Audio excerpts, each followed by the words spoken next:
Assalamualaikum warahmatullahi wabarakatuh.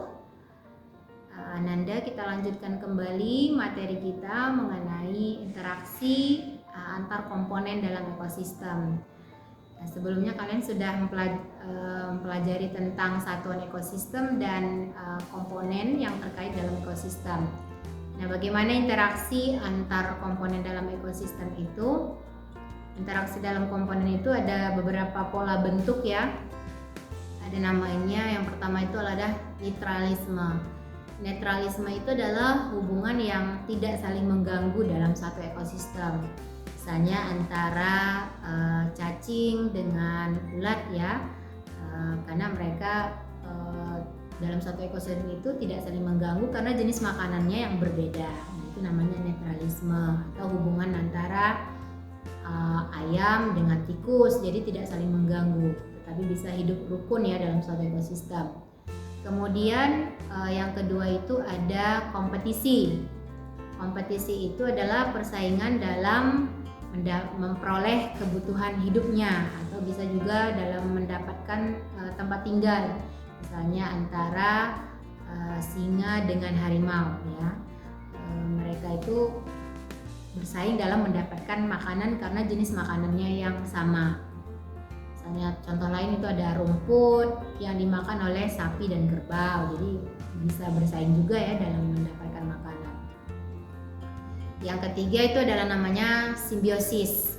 Simbiosis itu hubungan antara dua makhluk hidup ya.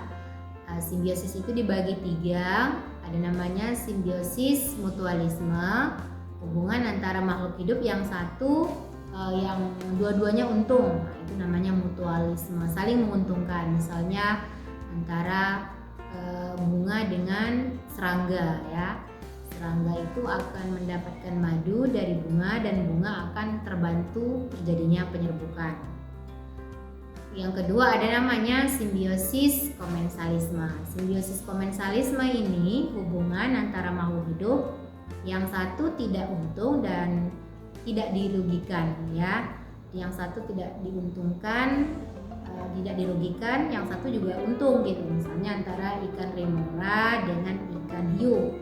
Ikan remora itu ukurannya kecil, dia bisa berlindung dari ikan hiu dan juga bisa mengambil makanan dari kulit ikan hiu. Sementara ikan hiu tidak terganggu ya. Itu dia yang disebut dengan komensalisme. Yang ketiga ada simbiosis parasitisme. Simbiosis parasitisme ini hubungan antara makhluk hidup yang satu untung dan yang satu dirugikan. Misalnya tumbuhan tali putri. Tumbuhan tali putri itu tidak bisa berfotosintesis, sehingga untuk mendapatkan makanan dia harus menempel pada tumbuhan lain. Jadi tumbuhan yang ditempelnya itu disebut dengan inang ya. Selanjutnya pola interaksi yang berikutnya itu ada namanya antibiosis. Antibiosis itu adalah hubungan antara makhluk hidup yang bila makhluk hidup itu ada dapat menghambat pertumbuhan makhluk hidup yang lain. Misalnya kehidupan jamur penicillium ya. Jamur penicillium itu dikenal sebagai jamur yang menghambat racun ya. Jadi jika ada jamur itu hidup, maka tumbuhan yang ada di sekitarnya tidak dapat tumbuh lagi. Itu beberapa pola interaksi yang terjadi pada komponen biotik. Nah, ada interaksi selanjutnya yaitu interaksi antar komponen biotik dalam bentuk rantai makanan dan jaring-jaring makanan.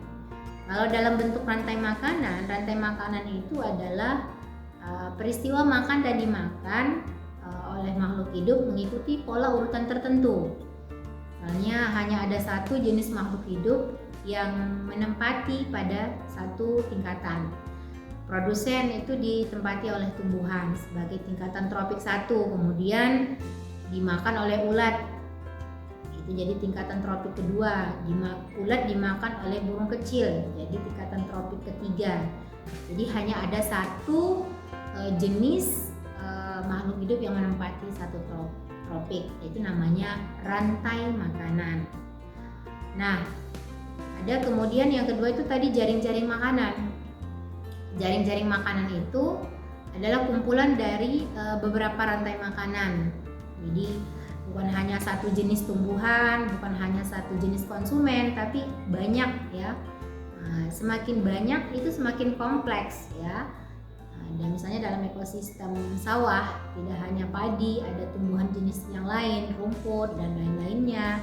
Kemudian di konsumen 2-nya ada ulat, ada ayam, belalang, sampai konsumen 3, sampai konsumen yang terakhir. Konsumen terakhir itu disebut sebagai konsumen puncak ya. Lalu nanti konsumen puncak akan mati kemudian diuraikan oleh dekomposer, yaitu bakteri ataupun jamur. Nah, itu tadi rantai dan juga jaring-jaring makanan. Nah, ada lagi namanya piramida makanan. Piramida makanan itu adalah tingkatan tingkatan tropik pada peristiwa makan dan dimakan itu, di mana jumlah produsen itu menempati posisi terbawah dan jumlahnya sangat banyak. Maka ada namanya piramida biomasa, piramida energi, ada piramida jumlah, di mana jumlah produsen itu lebih banyak daripada konsumen satu lebih banyak dari konsumen 2 harus juga lebih banyak dari konsumen 3. Jadi dia model kerucut, dimana produsen itu paling bawah, sehingga nanti bisa terjadi keseimbangan ekosistem dengan adanya produsen itu menempati posisi terbawah. Kemudian dalam ekosistem itu terjadi aliran energi. Aliran energi itu dari matahari ke tumbuhan, kemudian ke konsumen 1, 2, 3 dan sampai konsumen terakhir.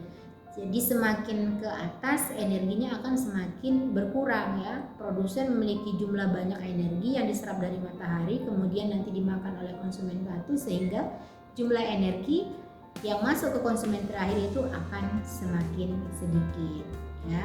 Itu yang dikatakan aliran energi di dalam ekosistem.